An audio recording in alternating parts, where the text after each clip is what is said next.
So I was waiting until we got a few more generics from heavy hitters, right, to go over Melody. But I think there's enough meat there for us to start the discussion. I'm sure some of you guys might have some useful ideas. So, let's talk. So Melody came out, right? Copper was the big crux. So final act off of Copper, everyone knew would be absolutely garbage, right? You could get a decent chain. Right, I think 9 was the max Copper. No, because I always forget the Arsenal slot. But either way, you could use Copper. You have to generate Copper. Melody's main crux for generating Copper is to give your opponent a bunch of advantage. So that was not good, not a great trade-off, right? And then you still have to, pitch correctly into utilizing Copper because it's 4 cost. So that straight away was it's fun, but it's never going to actually be competitive.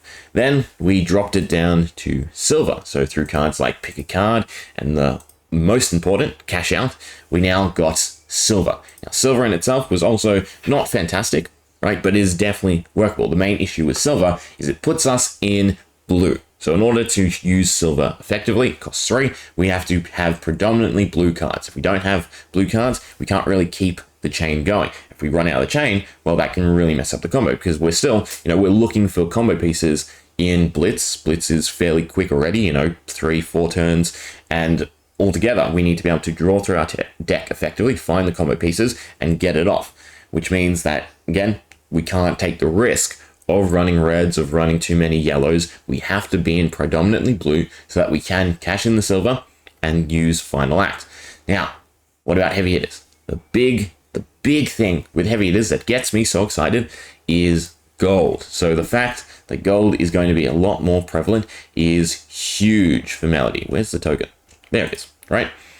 I don't like this token this much. It's like a weird gold coin. I guess I know that's bloody, right? But I like the older gold token, mainly because it's bigger, I think. I think if this was a little bit bigger, but they won't show the arena. Anyway, that aside, gold. So gold is 2 cost. And this is where it's fantastic because it means if we have a blue, where we're leaving a resource on the table, right? Which then allows us to pay for more gold easier. It allows us to do other things easier.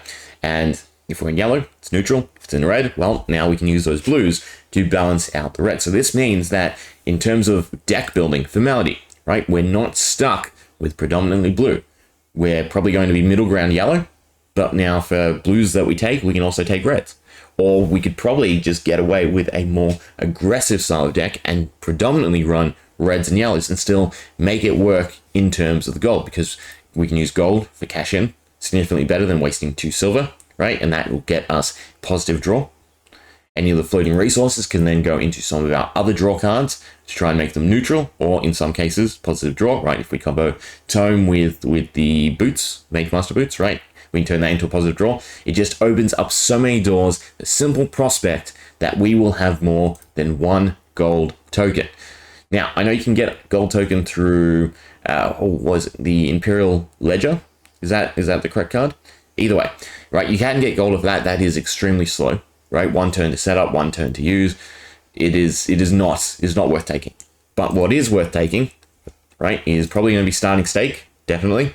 It's yellow, so it fits the gold theme, and then all of these new wager mechanics, right? So whatever they come out with, even if it's just wage gold in itself allows us to then take a more aggressive stance for Melody. We can take a bunch more of attack action cards, right, that don't have to be blue, that don't really have to be yellow, and we can try and get the gold off of those. We can play a more aggressive Melody style, which is a lot better, right? Because instead of just trying to set up, defend, burn our hands, and then have that one switch around turn where we have to keep all our cards and just hope that we survive, we can now, again, go back and forth with our opponent, wear down their hand, apply pressure, as we continue our objective of building up the tokens we need to launch our final act. The other biggest thing that it does is it reduces the final acts that we need. So currently the goal is to run 2 final acts because, say we'll go the highest odds.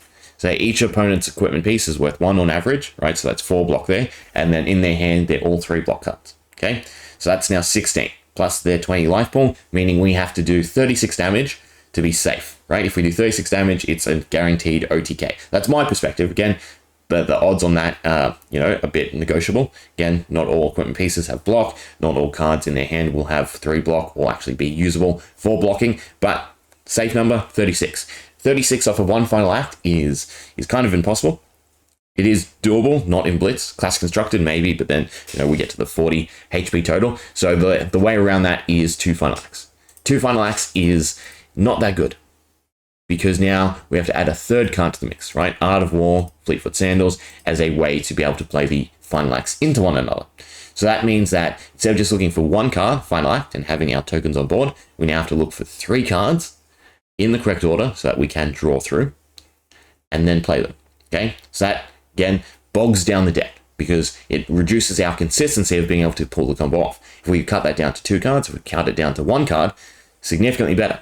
Now, there will be games if we take a more aggressive stance where you are attacking, you are leaking damage to your opponents, and then you're able to just use 1 final act to clinch the match. And that is fantastic. Again, off of cash out, right? 1, 2, 3, 4, 5, right? 5 at the very least. So that is 10 damage for final act. Okay, that's a great start. You then throw in the gold. So 1 gold off of Crown, if we still run Crown, right? Puts it to 12. Then any of the gold we generate through some of those other cards. All is going to be significantly useful. Now, Starting Stake obviously competes with Crown of Dominion, so taking something else is a valid option. The other option is to just be able to burn the gold from Crown of Dominion and then use Starting Stake to easily replenish it. We'll have to obviously test that out as it goes. But we'll get that, right? So the wage mechanic. When this stacks here, you may wager a gold token with them. When this chain link resolves, if this hits, you create a gold token, otherwise they create one, right? Again, depending on what comes out of heavy hitters, what everyone else is playing, gold isn't super impactful. Obviously, it's great being able to swap 1 card, maybe float a resource, get 1 card back. That is impactful, but I don't think it's huge, right? It's more great for us. It's always worth the risk of wagering gold. That's my perspective at the very least. But what this means is, again, we can take those more aggressive style of play, right? We can run at pummels, we can run big attacks, and we can just try and do a tool deck where we're attacking every turn, trying to get wager off, using these buffs, reactions to then buff our attacks, rather than, again, trying to just stall and not really do anything while there are some attacks. Again, you're mainly going for the setup, so it will feel a lot better to be able to attack, right, as we, again, progress our main concept of final act. So this is super impactful. Now, there are other good cards, like Money Where Your Mouth Is, right? The next attack this turn gets +3, and when this stacks here, you may wager a gold token with them. Fantastic. Another prospect that this opens up is the ability to bombard with final act. So Money Where Your Mouth Is with final act is definitely a good starting point, right? You're buffing it and you're getting the gold. You can probably make a big enough final act where you can always get these off. So even in your turn, if it's, burn through your stack and then Money Where Your Mouth Is once or twice into a decently big final act, and then you're waiting for your encore. You're cycling it back, and then you're playing the other final act later. You can space out the OTK, right? It's no longer OTK. You're actually just a proper aggressive style of deck.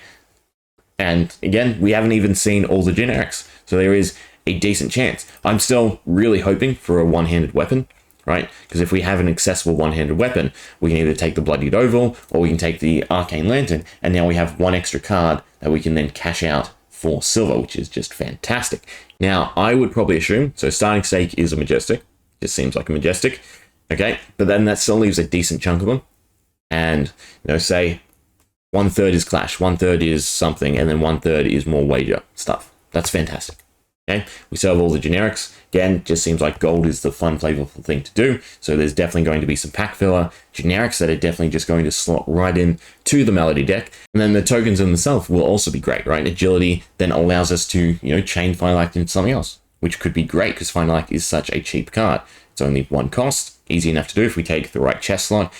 You've got your resource there. If you float resources, so going into a big attack into Final Act is still a lot better than what we're doing, where we're just banking on Final Act itself, because we don't really want to waste our combo pieces, right, of going in, Command and Conquer, Fair and Justifying Spirit, whatever we take into Final Act. We'd rather save it and make sure that we can get both Final Acts off. So just a lot of possibilities are going to be opened with heavy hitters, and I can't wait to see what the rest of the generics are, and for us to start planning and building the deck. It's going to be good, right? I'm really glad to see that there are some fun alternatives here for both Cheyenne and Melody. Again, the 2 core classes that I play, and the two classes that have the least amount of support. Cheyenne, arguable, but again, they don't really think will the specializations mesh. They just, print fun specializations for classes. It's just fantastic that they fit so well, right? Again, up the ante, raise an army, and as well as Golden Sun and Big Bear.